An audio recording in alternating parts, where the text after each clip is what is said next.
Alhamdulillah. Alhamdulillahi rabbil alamin. Wal aqibatu lil muttaqin. Wala udwana illa 'alal zalimin.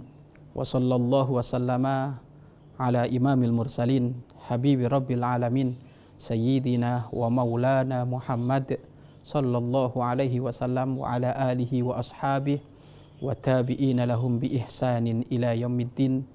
Allahumma ya rabbana a'inna ala ta'atika wa a'inna ala tarki ma'siyatika wa a'inna ala dzikrika wa syukrika wa husni ibadatik. Allahumma ya rabbana atina fid dunya hasanah wa fil akhirati hasanah wa qina adzaban nar. Amma ba'd.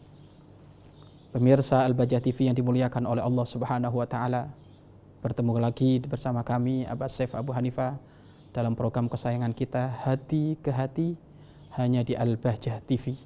Alhamdulillah, pada pertemuan yang lampau kita sudah menyimak tentang pentingnya menghindar dari kemaksiatan dan pentingnya jangan sekali-kali nyoba maksiat, karena hal itu semuanya akan mengundang murka Allah. Hal itu semuanya akan mengundang bencana di dalam rumah tangga kita, bahkan akan sampai kepada keturunan-keturunan kita. Maka pastikan jangan sampai diri kita menjadi hamba-hamba yang teledor terjerumus ke sana. Andaikan jika terjerumus ke sana, segera kembali kepada Allah, jangan ditunda-tunda. Segera taubat, kembali kepada Allah Subhanahu wa taala. Sesungguhnya Allah zat yang bakal menerima taubat kita selama kita kembali kepada Allah Subhanahu wa taala. Pemirsa Al-Bahjah TV yang dimuliakan oleh Allah Subhanahu wa taala, kemaksiatan yang sering terjadi itu dilakukan oleh anggota tubuh kita. Dan anggota tubuh yang sering melakukan maksiat itu ada 7. Dan ini harus kita jaga. Apa 7 itu? Yang pertama adalah mata. Mata harus dijaga, jangan sampai berbuat maksiat. Yang kedua mulut. Yang ketiga tangan. Yang keempat adalah perut. Ya. Yang kelima adalah, mohon maaf, sesuatu di antara pusar dan lutut. Yang keenam adalah telinga. Dan yang ketujuh adalah kaki. Ini termasuk adalah anggota tubuh yang sering melakukan maksiat. Maka sebab musabab terjerumusnya manusia dari neraka itu ternyata anggota tubuhnya sendiri. Maka orang yang rindu kepada Allah, ayo sun ainak, ayo jaga mata kita, jaga mulut kita, jaga telinga kita, jaga anggota tubuh ini. Jangan sampai bermaksiat kepada Allah Subhanahu wa ta'ala.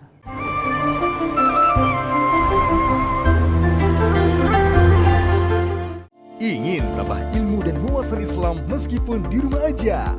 Yuk like dan follow fanpage terbaru Buya Yahya Official. Sebar seluas-luasnya agar semakin banyak yang mendapatkan manfaatnya.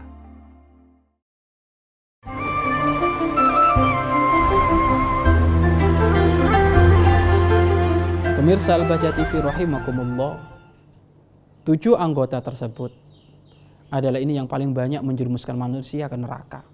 Maksiat dengan mata neraka ini, maksiat dengan mulut neraka ini, maksiat dengan telinga neraka itu. Maka yuk kita jaga. Kira-kira dari 7 anggota tersebut,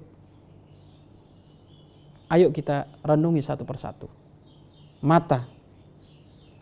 Mata ini nikmat yang sangat besar dari Allah. Tapi jangan dipakai maksiat. Maka jagalah mata kita. Dari apa? Dari 4 hal. Jagalah mata kita dari 4 hal. Yang pertama, jagalah mata kita dari melihat sesuatu yang bisa membangkitkan syahwat. Tontonan-tontonan gak bener, gambar-gambar gak bener, program-program gak bener. Jangan pernah melakukan itu.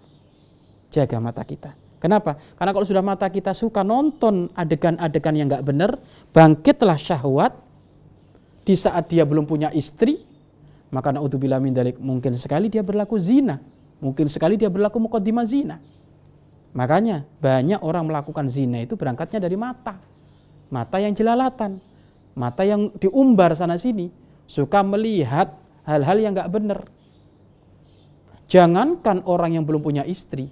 Mohon maaf, orang yang sudah punya istri, di saat dia akan melakukan hubungan suami istri, lah kok nonton film-film yang gak benar kayak gitu, itu sudah dosa besar itu.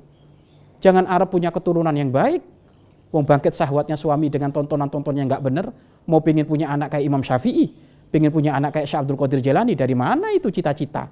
Kalau engkau di saat hubungan suami istri, maka jangan sampai menjadikan sebab bangkit syahwat tontonan-tontonan gak benar. Kenapa? Di situ ada pelanggaran kepada Allah, maksiat mata, bahaya itu. Maka ayo jaga mata kita dari 4 hal. Yang pertama, dari melihat gambar-gambar yang bisa membangkitkan syahwat. Maka yuk, tontonan televisi kita apa? Tontonan YouTube kita apa? Tontonan Facebook kita apa? Nah, ini harus dikontrol. Karena kalau tidak, terlempar, terhinakan oleh Allah gara-gara mata kita. Itu yang pertama. Kemudian yang kedua, jagalah mata kita dari melihat perempuan yang tidak halal bagi kita. Yang boleh dinikmati itu, yang boleh ditonton itu adalah istri kita. Orang-orang yang halal dengan kita, mahram kita, selebihnya nggak boleh. Kecuali ada perlu. Iya kan? Ada perlu. Makanya disebutkan dalam urusan aurat itu terbagi menjadi 3. Ada aurat melihat, aurat yang wajib ditutup di luar sholat, ada aurat yang wajib ditutup di dalam sholat. Lah aurat melihat itu bagaimana? Aurat melihat itu bunyinya seperti ini. Haram bagi seorang laki-laki melihat perempuan tanpa sebab, tanpa hajat, tanpa udzur, walaupun perempuan ini sudah menutup aurat mulai dari ujung rambut sampai ujung kaki. Nggak ada kerjaan kok kita pelototin gitu. Ini nggak boleh, haram ini. Dan itu akan mempengaruhi urusan hati kita. Tontonan kita itu akan membuahkan pengaruh dalam hati kita. Makanya kenapa ada cerita mungkin suami selingkuh atau mungkin istri selingkuh, karena dia tidak menjaga mata. Matanya diumbar. Ya kan? Dan termasuk kepintaran setan itu selalu mempoles orang yang tidak halal. Giliran yang sudah halal, waduh kelihatan istrinya sudah suram, sudah ngelahirin banyak, ngelihat perempuan di pinggir jalan bagus-bagus. Akhirnya apa? Ngelihat istrinya dia nggak bersyukur kepada Allah. Senangnya ngelihat orang lain. Makanya jaga mata kita dari melihat perempuan atau bagi perempuan melihat laki-laki yang tidak halal. Yang halal itu adalah jelas, wahai perempuan yang halal suamimu. Itu boleh dilihat bapakmu, boleh ayahmu, ya, adik-adik kita, itu boleh. Yang mahram dengan kita itu enggak apa-apa. Tapi selebihnya daripada itu tidak boleh. Ayo jaga mata kita. Allah Subhanahu wa taala sangat tegas di dalam Al-Qur'an menyebutkan kullil mu'minin yaghuddu min absarihim. Katakan kepada bapak-bapak yang beriman hendaknya mereka memejamkan mata. Kenapa? Dari mata ini pengaruhnya dahsyat. Orang yang suka menjaga mata, dia akan menemukan kekhusyuan ibadah. Tapi orang yang tidak pernah menjaga mata, ketahuilah ibadahnya gak bakal khusyuk. Sholat setiap hari, tapi maksiat terus. Harusnya sholat kan menjadikan dia terhindar dari maksiat. Lah kok ini sholat malah maksiatnya jalan. Jangan-jangan belum jaga mata itu. Kullil mu'minati yaghdudna min absarihinna. Katakan kepada ibu-ibu yang beriman, hendaknya mereka memejamkan mata. Wahai para ibunda-ibunda, wahai para adik-adik putriku, ayo jaga mata kita. Jangan melihat siapapun kecuali yang halal. Baik, itu yang kedua. Yang ketiga, jagalah mata kita dari merendahkan orang, dari meremehkan orang. Jagalah mata kita dari merendahkan orang, meremehkan orang. Maka sebagian ulama mengajarkan doa kepada kita, ya Allah, bantu kami ya Allah untuk tidak melihat aibnya saudaraku, tidak melihat aib guruku, tidak melihat aib orang tuaku. Kenapa? Umumnya orang kalau sudah melihat aibnya orang itu adanya meremehkan. Makanya minta kepada Allah, ya Allah bimbing kami ya Allah, agar supaya tidak nampak aib siapapun di depan mata kami, biar kami tetap menghormat mereka. Umumnya orang kalau sudah melihat aibnya, kesalahannya itu, yang ada merendahkan. Alah kamu ahli sholat riba doyan. Alah kamu itu ahli sholat maksiat masih jalan. Sholat apa itu? Akhirnya meremehkan. Tidak boleh. Kita tidak boleh merendahkan siapapun walaupun pelaku maksiat. Ya, kita tidak boleh. Masih ingat cerita yang sering diceritakan oleh para ulama, terkhususnya guru kita Buya Yahya, tentang cerita seorang preman yang tukang mabuk bertato banyak, dan juga ada seorang ulama, seorang guru tidak pernah bermaksiat, hidupnya ada di atas gunung. Tiba-tiba preman ini hatinya ada kerinduan pengen ziarah kepada ulama tersebut, dan ulama tersebut yang di atas gunung tiba-tiba bekalnya habis, dia harus ke pasar. Preman naik ke atas, ulama tadi turun ke bawah, karena di gunung adalah gunungnya setapak. Akhirnya mereka berpapasan ada di tengah jalan. berpapasan, tiba-tiba Masya Allah, si preman di saat papasan dengan ulama tersebut begitu sungkannya, begitu takutnya, begitu menghormatnya itu preman, sehingga apa? Preman tadi itu coba dia meminggirkan posisinya, memberikan petunjuk isyarat kepada ulama, enggak lewat. Tapi ulama tadi dengan sombongnya, mentang-mentang dia ahli ibadah, sehingga apa? Tidak tegur sapa dengan preman tersebut, tidak tegur sapa dengan ulama tersebut. Bahkan disebutkan ulama tadi itu kemana-mana enggak kepanasan. Kenapa? Ulama tadi itu ditutupin dengan awan. Hebatnya ulama ini kan ahli ibadah tersebut. Tetapi setelah dia memandang rendah, memandang remeh preman yang memang dia maksiat, tapi ulama tadi memandang rendah, memandang remeh, maka seketika itu apa? Dicabut hidayah dari hatinya sang ulama tersebut. Maka seketika itu karohmahnya ulama tadi yang kemana-mana nggak kepanasan, awannya tadi dipindah di atasnya kepalanya preman. Preman yang melihat ulama dengan mata cinta, mata kagum, pengen tobat, husnudon, tidak meremehkan ulama, maka dia mendapatkan hidayah dari Allah Subhanahu wa Ta'ala. Maka hati-hati, jangan macam-macam meremehkan orang. Jangan macam-macam meremehkan orang. Bahaya, bahaya, bahaya. Kemudian yang keempat, jagalah mata kita dari melihat dunia dengan mata kagum. Pemirsa yang dimuliakan oleh Allah Subhanahu wa Ta'ala, semenjak Allah menciptakan dunia ini ditelantarkan oleh Allah, enggak pernah diperhatikan oleh Allah.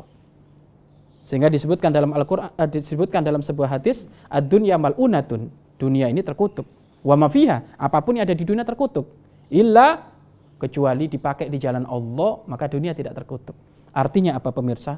Jangan biasa silau dengan gemerlap-gemerlip dunia. Jangan pernah silau engkau dengan tipu daya dunia. Ya kan? Kalau ada mobil bagus, biasa saja.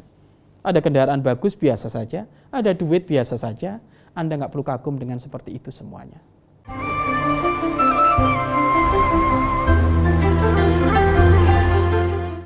Mau menyaksikan kajian Buya Yahya tanpa biaya internet?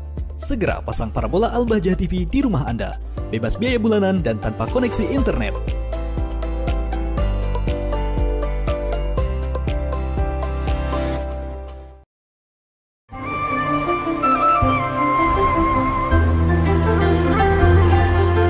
Pemirsa Al-Bahjah TV yang dimuliakan oleh Allah Subhanahu wa Ta'ala, perhatikan mata kita, jaga mata kita dari 4 hal tersebut. 1. Melihat sesuatu yang bisa membangkitkan syahwat. 2. Melihat seorang perempuan yang tidak halal bagi kita. Yang ketiga, jagalah mata kita dari meremehkan orang dan merendahkan orang. Dan yang keempat, jagalah mata kita dari memandang kagum urusan dunia. Dunia jangan pernah kamu kagumi, tapi kagumlah kepada zat yang menciptakan dunia. Kagumlah kepada Allah yang menciptakan dunia. Maka disebutkan dalam satu riwayat, kapan kau melihat bangunan-bangunan yang megah, melihat gunung-gunung yang menjulang tinggi, laut yang begitu indah, samudra-samudra yang begitu indah, maka di saat engkau melihat pemandangan seperti itu, maka bacalah doa Allahumma la aisa illa aisal akhirah. Tidak ada kehidupan yang sesungguhnya kecuali kehidupan akhirat. Agar supaya kita ini rindu kepada akhirat, bukan rindu kepada dunia, rindu kepada akhirat. Karena kita semuanya perindu Allah. Perindu Allah itu perindu akhirat, bukan perindu dunia. Dunia ini tempat bercocok tanam, dunia tempat kita untuk sampai kepada Allah Subhanahu wa Ta'ala. Maka perhatikan wahai pemirsa, jagalah mata kita dari 4 hal ini. Dan ketahuilah wahai pemirsa, perhatikan kalimat ini. Ketahuilah, kenapa sih kita harus menjaga mata kita? Perlu difahami, mata ini nikmat dari Allah yang sangat besar.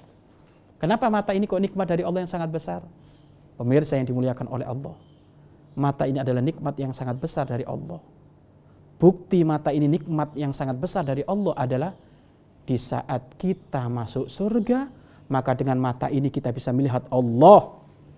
Dengan nanti kita masuk surga, dengan mata ini kita bisa melihat baginda Nabi Muhammad SAW.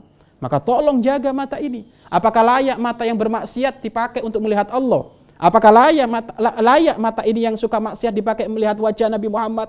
Sedangkan wajah Nabi Muhammad begitu agung.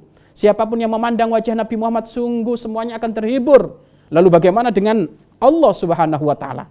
Maka perhatikan wahai pemirsa, jaga mata kita. Jangan pernah bermaksiat kepada Allah agar supaya nanti kita bisa memandang Allah dan bisa memandang baginda Nabi Muhammad SAW. Kenikmatan surga puncaknya adalah bertemu dengan Allah, melihat baginda Nabi Muhammad SAW, melihat dengan mata telanjang kita. Nanti di saat kita semuanya ahli surga Allah, maka perhatikan kita semuanya harus menjaga mata kita. Baik, itu yang pertama. Yang kedua, dari 7 anggota tubuh yang perlu kita jaga dari kemaksiatan, yang kedua adalah jaga telinga kita. Jaga telinga kita. Jangan sampai telinga ini dipakai maksiat kepada Allah. Jaga telinga kita. Ketahuilah, jangan dikira maksiat telinga itu enggak ada. Ada. Maksiat telinga itu apa? Dengar yang haram, dengar yang enggak ada manfaatnya. Maka orang yang rindu kepada Allah Subhanahu wa taala, sekarang selama ini kamu itu suka dengar apa? Ada orang tuh kalau mau tidur harus pakai pengantar tidur, musik-musikan. Kalau musik religi dimaafkan, tapi kalau musik-musik yang lain ya tidak dimaafkan. Antum ini mau tidur, mau istirahat untuk persiapan nanti bangun malam. Lah kok ternyata pengantar tidurnya nggak benar, telinganya suka dikasih hal-hal yang nggak benar. Apakah nggak takut jika telinga kita lagi dengar musik-musik yang nggak karu-karuan, kok kita kebablasan nggak bangun? Sedangkan tidur itu kan temannya mati. Kalau nggak bangun berarti mati, kalau bangun berarti hidup lagi. Makanya tolong kontrol telinga kita ini. Dan apapun yang terdengar oleh telinga kita akan mempengaruhi hati kita. Akan mempengaruhi itu. Jika yang didengar adalah hal-hal yang positif, maka hatinya pun menjadi positif. Jika yang didengar adalah nasihat-nasihat para ulama, maka hati itu akan menjadi lembut. Tetapi kalau yang didengar adalah hal-hal yang negatif, hatinya akan negatif. Mudah sensitif, mudah marah, mudah ini kenapa? Karena sering dengar telinganya yang enggak benar. Begitu juga hati-hati, dengar pergunjingan, dengar fitnah, dengar adu domba, itu kemaksiatan telinga. Dan jangan dikira enggak ada dosanya, ada dosanya. Sampai disebutkan, innal mustami'a sarikul qail fawa ahadul muhtabin. Sesungguhnya yang mendengar itu temannya orang yang berbicara dan dia termasuk salah satu penggunjing. Diceritakan ada 5 orang lagi duduk. 1, 2 gunjing orang. Yang 3-nya enggak gunjing, cuma dengar tok ngangguk-ngangguk. Itu sudah ahadul minal mutabin. Dia termasuk orang yang gonjing. Maka nanti akan dihukum oleh Allah Subhanahu wa taala. Memang dia enggak ngomong, enggak ikut gonjing, tapi naam, iya-iyan. Ya sama saja itu. Maka jangan pernah berkumpul dengan orang-orang yang suka gonjing. Jangan berkumpul dengan orang-orang yang seperti itu. Perhatikan, jaga telingamu dari kemaksiatan telinga. Yaitu mendengar sesuatu yang haram, jelas enggak boleh. Atau mendengar sesuatu yang tidak ada manfaatnya. Ahli Allah senantiasa telinganya rindu mendengar hal-hal yang mendekatkan diri kepada Allah Subhanahu wa ta'ala. Sholawat, zikir, bacaan Al-Quran. Jadikan itu hiburan telinga kita, yaitu hal-hal yang menyejukkan diri kita untuk beriman kepada Allah Subhanahu wa ta'ala.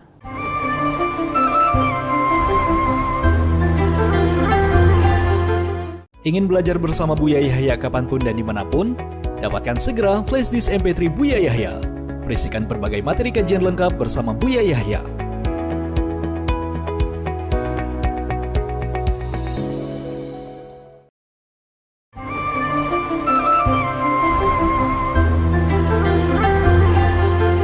Pemirsa Al-Bahjah TV rahimakumullah. Begitu dahsyat urusan anggota tubuh kita yang ini termasuk beban amanah bagi kita. Jangan sampai kita dengan anggota tubuh kita harusnya masuk surga malah masuk neraka. Gara-gara kita tidak menjaga anggota tubuh kita. Maka pastikan Anda yang menjaga mata. Maka pastikan Anda termasuk orang yang menjaga telinga. Mata telinga ini pintunya hati. Mata telinga ini koneksi dengan hati. Apa yang dilihat sambung kepada hati. Apa yang didengar sambung kepada hati. Maka jadikan koneksi atau sarana tersebut untuk menuju hati kita adalah sarana-sarana yang baik. Tontonan-tontonan yang baik. Pendengaran-pendengaran yang baik. Yang didengar adalah didengar yang baik. Kemudian masih banyak yang perlu kita jaga juga dari anggota tubuh kita yang lainnya. Di antaranya adalah anggota tubuh yang bernama mulut. Anggota tubuh yang bernama mulut ini juga termasuk adalah anggota tubuh yang paling berpengaruh untuk kita jaga. Karena Masya Allah, mulut ini, kenapa sih mulut itu oleh Allah diciptakan ada 2 pintu? Kenapa mulut itu diciptakan oleh Allah ada 2 pintu? Mohon maaf, mulut itu yang paling inti di mulut itu apa? Lidah. Loh, kenapa lidah itu kok ditutup oleh Allah dengan 2 pintu? 1 pintu gigi, 2 pintu bibir. Kenapa seperti itu? Begitu ganasnya yang namanya lidah ini. Lidah tak bertulang tapi akibatnya bisa nyungsep ke neraka. Hati-hati. Kalau kita bayangkan, kalau ada binatang buas kira-kira ditaruh di mana? Ada harimau, ada singa, ditaruh di mana? Ditaruh di jeruji yang kuat. Kemudian jerujinya ditaruh di kamar, dikunci, berlapis-lapis. Kenapa? Binatang buas bahaya. Begitu juga dengan lidah. Lidah ini sangat berbahaya. Banyak rusaknya umat, berantem, cekcok gara-gara lidah. Maka disebutkan oleh para ulama, al-lisanu jurmuhu soghirun. Jurmuhu soghirun. Wa akibatuhu kabirun. Lidah itu bentuknya kecil tapi akibatnya sangat dahsyat. Bahaya. Malapetaka pertikaian di akhir zaman ini muaranya gara-gara lidah. Muaranya gara-gara lidah. Maka orang yang rindu kepada Allah Subhanahu wa taala tentu orang yang sangat perhatian di dalam menjaga lidah. Ya. Ini termasuk anggota tubuh yang ketiga yang perlu dijaga.